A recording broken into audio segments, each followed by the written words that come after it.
Ladies and gentlemen, welcome back. We are witnessing a seismic shift in the world of professional tennis, a moment so profound, so unexpected, that it has literally forced organizers of the Australian Open to rethink their entire infrastructure. It has compelled the greatest player of all time, Novak Djokovic, to step forward and issue a statement that is reverberating through the halls of Melbourne Park. You clicked on this video because you saw the headlines. You saw the word shocked. You saw the name Djokovic, and you saw the name that is currently on the lips of every sports analyst from Manila to Melbourne, Alexandra Eala.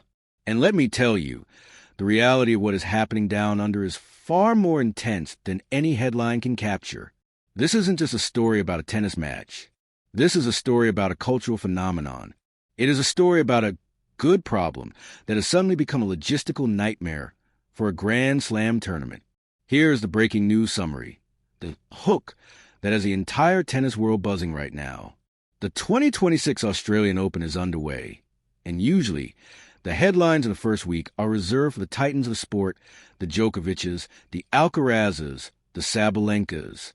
But this week, the narrative has been hijacked by a 20-year-old phenom from the Philippines, Alexandra Eala has not just arrived, she has caused a scene. We are talking about unprecedented crowds. We are talking about thousands of fans swarming the outer courts of Melbourne Park, desperate for a glimpse of the Filipino sensation. We are talking about lines stretching for hours, security perimeters being tested, and fans being turned away in droves because the organizers, quite frankly, underestimated the sheer magnitude of Eala mania. It got so chaotic, so overwhelming, that it became the primary talking point in the press room. And who addressed it? None other than the world number one, the 24-time Grand Slam champion, Novak Djokovic. In a move that has stunned insiders, Djokovic didn't just brush off the question. He didn't just give a standard PR answer. He leaned in, he defended Eala, and he delivered a message that is now being analyzed by pundits across the globe. Djokovic called the chaos surrounding Eala's match a good problem to have. He validated her status not just as a prospect, but as a major superstar who has outgrown the up-and-coming label. When Novak Djokovic, a man who has seen everything in the sport, stops to comment on the scheduling of a first-round match for a player ranked outside the top 20, you know something historic is happening. We are going to dive deep into exactly what happened on that chaotic Monday in Melbourne. We're going to break down why Alex Eala was scheduled on Court 6, a decision now being called a massive blunder by Tennis Australia. We will analyze the match itself against Alicia Parks, a heartbreaker that nevertheless proved Eala's box office appeal. But more importantly, we are going to connect the dots to her historic 2025 breakout season, her runs in Miami, her breakthrough at the U.S. Open, and explain why this specific moment in January 2026 feels like the tipping point. This is a story about the democratization of tennis fandom. It's about how a single player can carry the hopes of 115 million people. It is about the Djokovic seal of approval, and it is about the shock wave sending tremors through the WTA Tour. Stay tuned. We are about to peel back the layers of the Eala effect. This is the deep dive you've been waiting for. Let's set the scene. Melbourne Park. The first week of the Australian Open. Traditionally, this is known as the Happy Slam. It's known for its festive atmosphere, the blue courts, and the brutal heat. But this year, the heat wasn't just coming from the sun. It was coming from the crush of humanity trying to get near Court 6. To understand why the world is shocked, you have to understand the geography of a Grand Slam. The big stars, your Djokovic's, your Swiatek's, they play on Rod Laver Arena or Margaret Court Arena. These are massive stadiums with ticketed seating. The outer courts, like Court 6, are usually reserved for the grinders, the qualifiers, the lower-ranked seeds. They are intimate. They are designed for a few hundred wandering fans to stop by, watch a set, and move on. Putting Alexandra Eala on Court 6 was, in hindsight, a miscalculation of astronomical proportions. Reports from the ground describe a scene more reminiscent of a rock concert than a tennis match. Hours before Eala was set to strike the first ball against the American power hitter Alicia Parks, the walkways were jammed.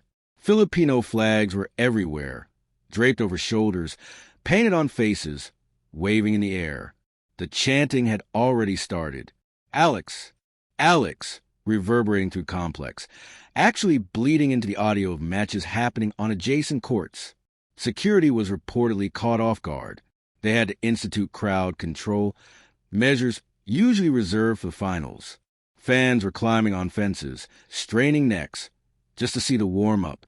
And when the gates were closed because the court was at maximum capacity, thousands were left outside, watching on the big screen, frustrated, vocal, but undeniably passionate.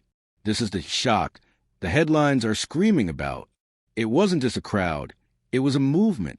In the modern history of the Australian Open, it is incredibly rare to see an unseeded player in the first round generate a crowd response that rivals a night session on center court.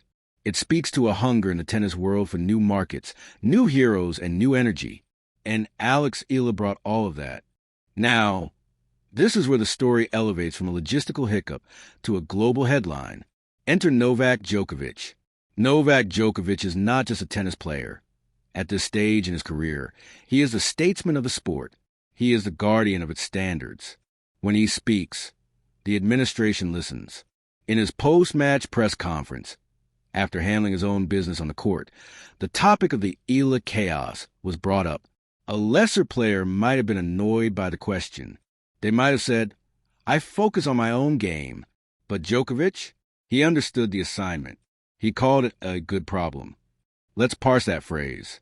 A good problem. Djokovic explicitly acknowledged the criticism leveled at the organizers for the scheduling mishap.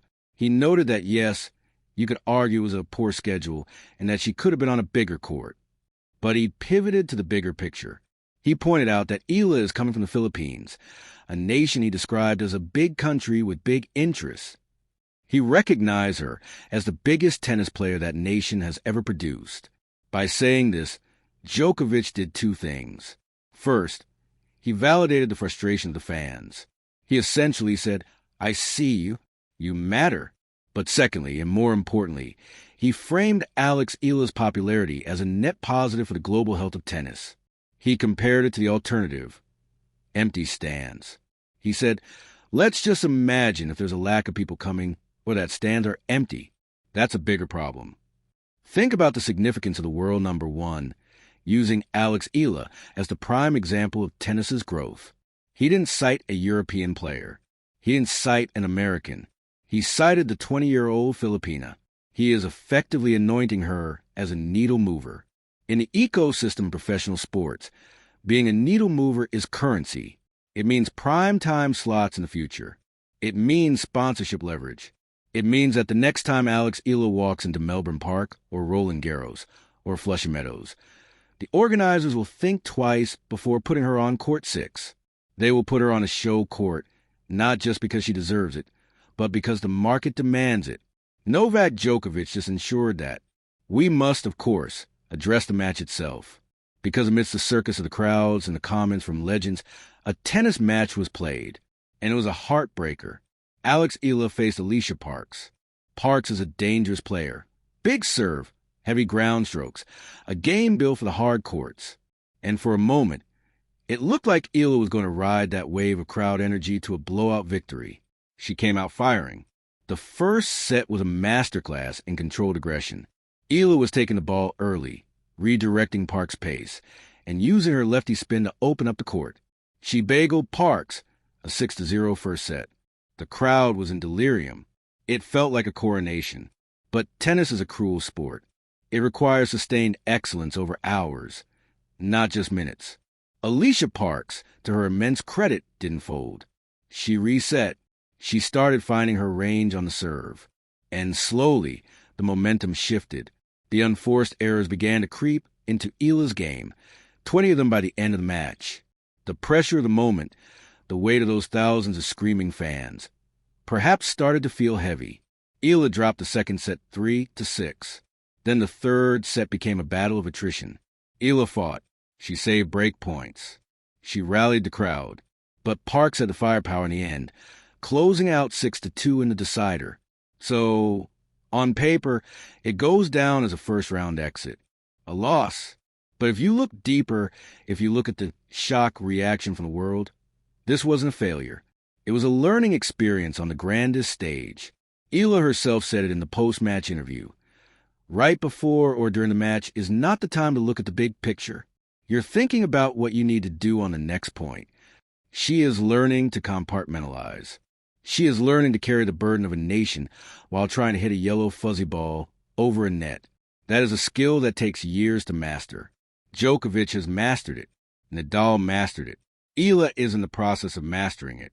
And the fact that she was competitive, that she dominated the first set against a top-tier athlete like Parks, shows that the game is there. The consistency will follow. To understand why a first-round loss is being treated like a major news event, we have to rewind. We have to look at the trajectory. This didn't happen overnight. The Eala mania of 2026 is built on the foundation of a historic 2025 season. 2025 was a year Alexandra Eala transitioned from promising junior to legitimate WTA threat. Let's talk about Miami 2025. That was the earthquake. Entering as a wild card, Eala didn't just participate. She went on a giant killing run that people are still talking about. She took down Grand Slam champions. She beat Madison Keys. She beat Yelena Ostapenko.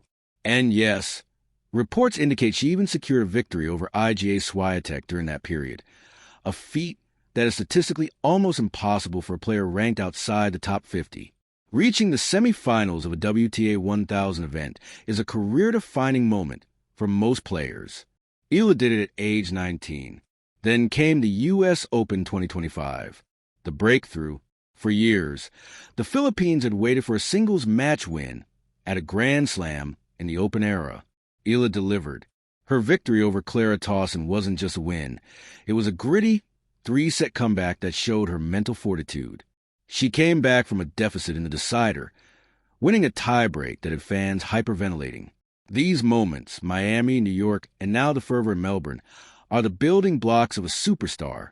We are seeing the creation of an icon. The shock that the world is feeling now is simply the realization that the hierarchy of tennis popularity is changing. It used to be that you needed to be world number one to fill a stadium. Alex Eala has proven that you don't need the ranking. You need the connection. You need the X factor. We cannot overstate the cultural component here. The Philippines is a nation that worships its sports heroes. We saw it with Manny Pacquiao in boxing. When Manny fought, the streets were empty. The crime rate dropped. The nation stopped. We're seeing the early stages of that same phenomenon with Alex Eala. But this is different. Tennis is not boxing. It has historically been an elite, Eurocentric sport. For a young woman from Southeast Asia to break into this country club, to force the organizers to open the gates, to force Novak Djokovic to comment on her scheduling. It represents a shattering of the glass ceiling. This is why the crowds in Melbourne were so intense. They aren't just cheering for a tennis player. They are cheering for representation. They are cheering for the idea that a Filipino can stand toe-to-toe with the giants of the world and belong. Djokovic knows this. That's why he called it a good problem. He knows that for tennis to survive and thrive in the 21st century, it needs Asia. It needs the Philippines. It needs the passion that Alex Eala brings. So, while the scoreboard says Alicia Parks won the match, the narrative says Alex Eala won the week. She forced the world to pay attention. She forced the infrastructure to bend, and she received the blessing of the GOAT. As we wrap up this deep dive, let's look at the road ahead. The Australian Open 2026 will continue, likely with Djokovic marching toward another potential title, and the usual suspects battling for the trophy. But for millions of fans, the highlight has already happened. The shock of the Eala crowds will be the case study that tournament directors study for the rest of the year. What does this mean for Alex Eala? It means the pressure is going to ramp up. The secret is out. She is no longer the underdog flying under the radar. She is a marquee attraction. Every time she steps on the court, there will be an expectation of chaos, of passion, of noise. She has to defend points. She has to climb the rankings to ensure she gets direct entry into these major tournaments, so she doesn't have to rely on wild cards or qualifiers. She has to refine that serve, cut down on those unforced errors, and build the physical stamina to last 3 grueling sets against the heavy hitters. But if her reaction to the loss, her poise, her compartmentalization, is any indication, she is ready. She told the press, "I'm still hungry." She talked about 2026 being a year of growth and 2027 potentially being even better. That is the mindset of a champion. And what does this mean for us, the viewers? It means we need to mark our calendars. The next time Alex Eala plays, whether it's at Roland Garros, Wimbledon, or the U.S. Open, do not expect a quiet match on a side court. Expect a spectacle. Expect a good problem to follow her around the world. Novak Djokovic has given his verdict.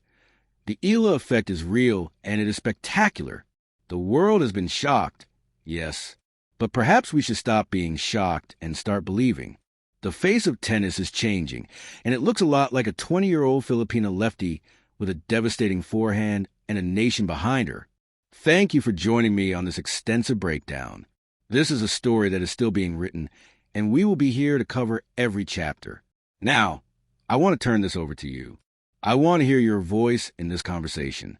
Do you think Tennis Australia made a mistake by putting Eala on court 6, or is this just part of earning your stripes on the tour? And do you agree with Novak Djokovic that this kind of chaotic overcrowding is actually a good problem for the sport? Let me know in the comments below. I'll be reading through them and responding to the best insights. If you enjoyed this deep dive and want more comprehensive coverage of the stories that matter in tennis, make sure you're subscribed. Until next time, keep your eye on the ball.